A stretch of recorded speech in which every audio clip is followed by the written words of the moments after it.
Alright. Good afternoon, everyone. My name is Benjamin, and welcome back to another video for the Roanoke Valley Chess Club.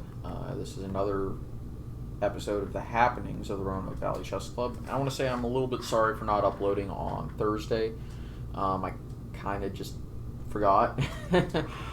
So expect a video on a great game of the past tomorrow, and yeah. Anyway, let's get into this. This was a blindfold game that I played with Isaac over the board, and it was actually last summer.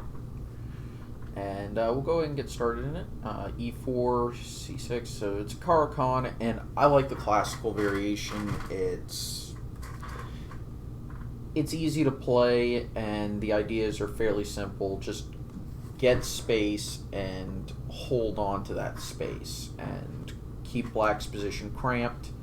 The winning chances, generally speaking, are not very high, and this is all theory, and part of it is to gain space and hold everything down. And we typically blitz this out, I admit, because we've played it so often. I used to take my time, but now that I'm fairly aware of what happens and how this is supposed to go, I tend to blitz out. And the move order we play is, he typically mixes it up a lot, but doesn't matter to me. And typically in this position, I'd be playing like King B1, maybe Rook He1, maybe Rook E4, possibly Knight E4, stuff like that. But I decided I wanted to have a little bit of fun, because it looks like he's about to castle kingside. He never does, but here he hasn't moved his queen first. So I figured there's a limited window to keep his king in the center and get a powerful central attack. However, yeah, it's not exactly sound. Now, the move I played is not exactly sound, but I thought in a blindfold game it might actually work. Because at the end of the day, his king is in the center. If I start making things complicated, it's much more likely that there's going to be mistakes, and if I'm the one applying pressure, I should be the one who is going to cause a lot of stuff. So I threaten a pawn. Now, obviously, I should have done it with the other knight, the H knight, but I wanted to keep open knight G6 possibilities. But it doesn't really matter in this position which knight I use, except I really should use the H knight, because it protects a pawn on H5, which could be taken here, and it would defend G6. And basically, I would just lose a pawn, sort of. Though after knight, I'll go ahead and show you a possible line of continuation that could have occurred here. I don't think he wants to do this, because at the end of the day, I think that just drops a rook. Yeah, that would drop a rook. So I think he's actually forced to take this, and then when I take, believe it or not, okay, so he has to move the king. I would probably move, I don't like any of these options, honestly, because actually D8 is probably the best square, and I play the rook here. I wouldn't be wanting to play this, because all of a sudden, well, check, and the queen is gone, so he can't play queen there. So he just can't take this, and his king is a little bit open, and I do have pressure on G7, so maybe defending that is a good idea. Probably queen here. No, that's a bad move, because bishop here, and well, let's assume he takes, or there, and takes. So that would be a bad variation for him to defend the g-pawn like that. Well, actually, after bishop here, you can do this. Sorry about that. And then I would assume you want to get material off the board. And I feel a lot more confident in this position. Let's prevent g4, because I'm not really scared of this push, and the position is interesting, to say the least. So you can defend the g7 pawn like that, but as it is, I do have a ton of pressure, which is kind of what I wanted, and it's really difficult for black to actually do anything other than convert into probably a drawn ending. So knight takes is probably not the worst move for me. So I guess it's okay. So anyway, Isaac took, of course, because the best way to refute a sacrifice is to take it.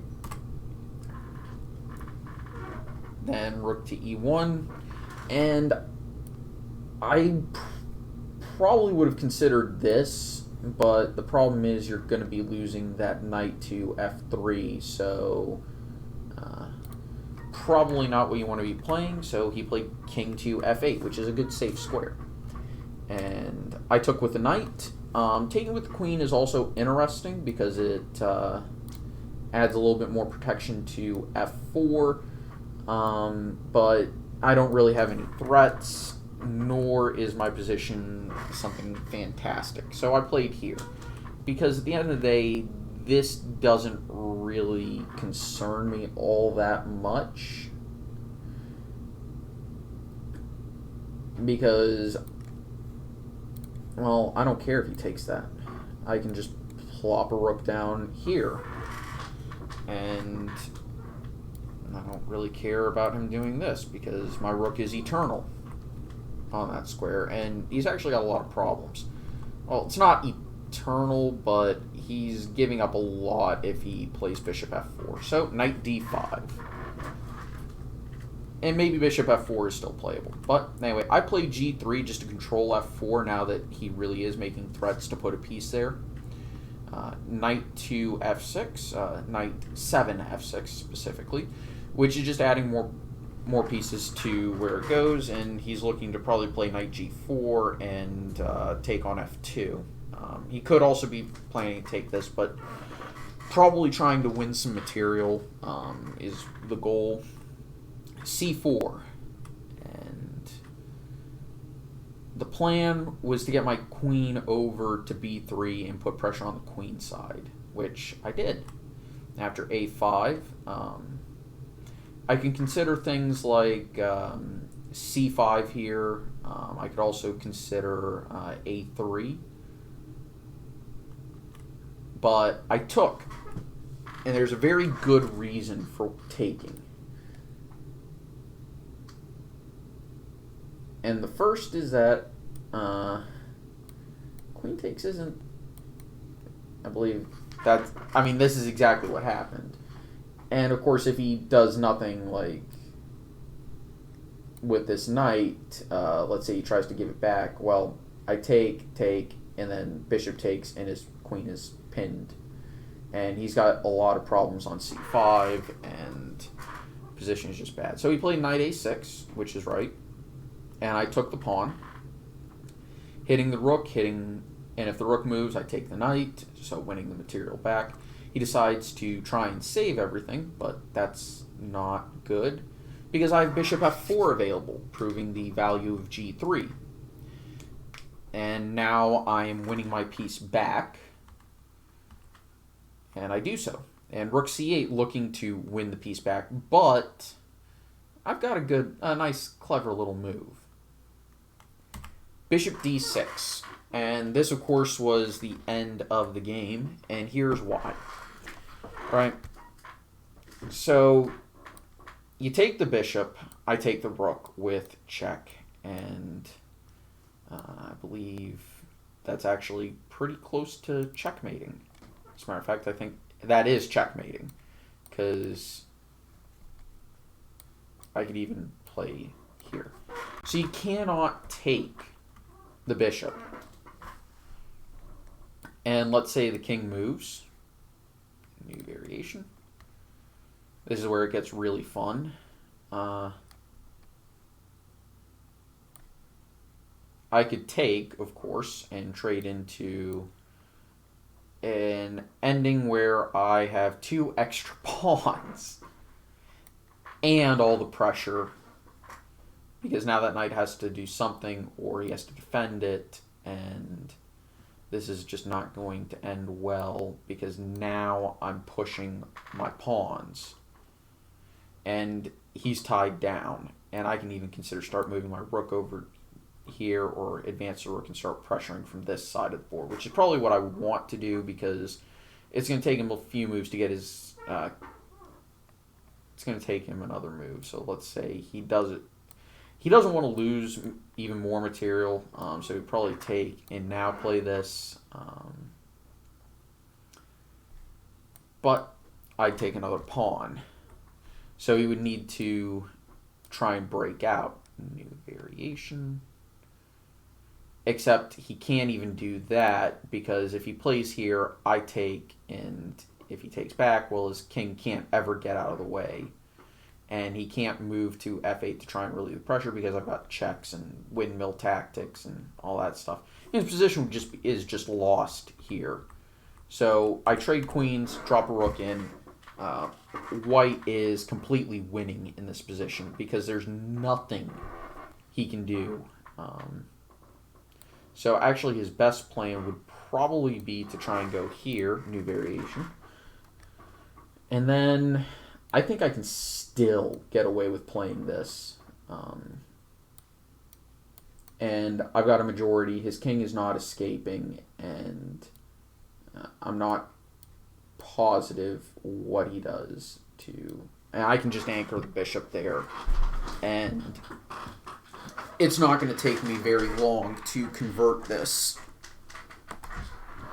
So, sorry about that. Kind of a little uncomfortable. So, yeah, let's go back and see how exactly this happened, because this was a fairly standard opening position until I played knight to h4. After queen c7, figuring that I would play like knight g6 or something. When I played knight g to f5, he had to calculate a lot. And I mean, so I didn't really, because my plan was fairly simple.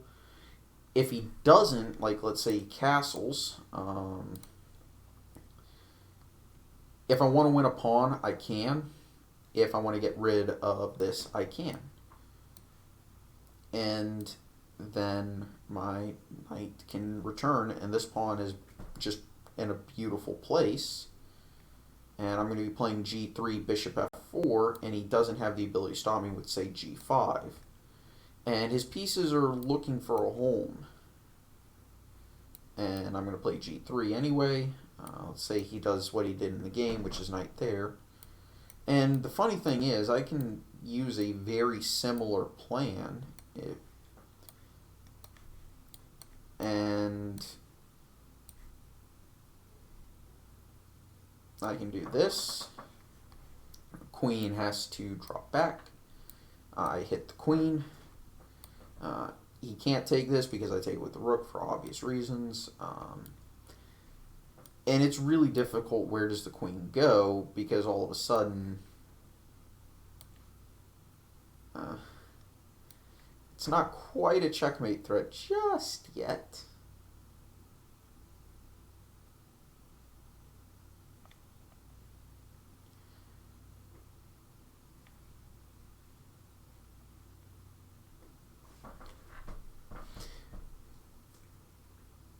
How would I go about this? Because I would need to get rid of that knight. But I definitely prefer white here. I would consider a plan of maybe doubling here, playing queen here, rook here. So, you know, queen a5 and... yeah, and the thing is, he doesn't want to play this for a host of reasons. Besides the fact I get knight f3 or knight g6. His pieces are kind of not in a good way, and I don't really think I care too much about that fork, because guess what? I really don't.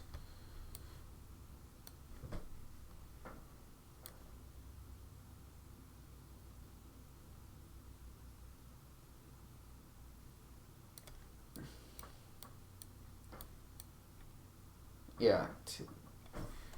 Okay. See, and that's the funny thing, is actually I don't even need to play rook there. I can just not waste the tempo. I can just go here. If he tries to pick up material, then I take, hitting the queen, and I would never play here because I believe the next move is checkmate. Yeah, that's checkmate. So instead, he's absolutely forced to take over, right?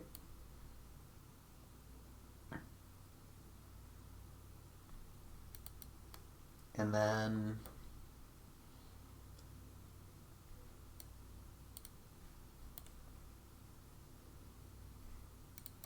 suppose I should take the knight. King goes here.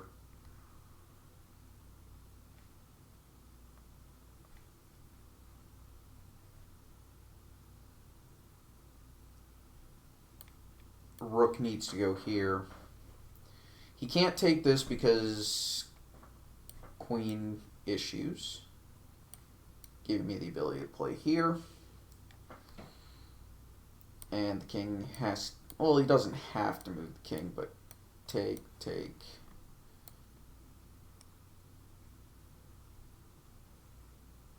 And I guess I can go here, and let's say the knight goes to e4. Check. Rook drops back.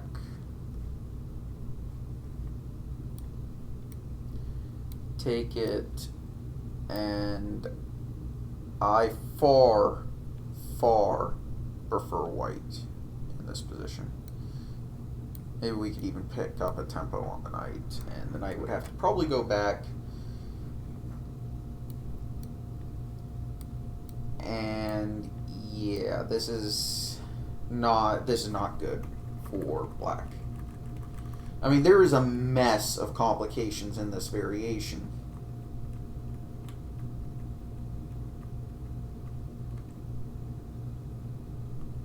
And that's the thing. The complications are just insane. So when he took and then played here. By the way, this is actually black's black's best move. I take. That's apparently my best move. G3. That was a good move. Knight f6.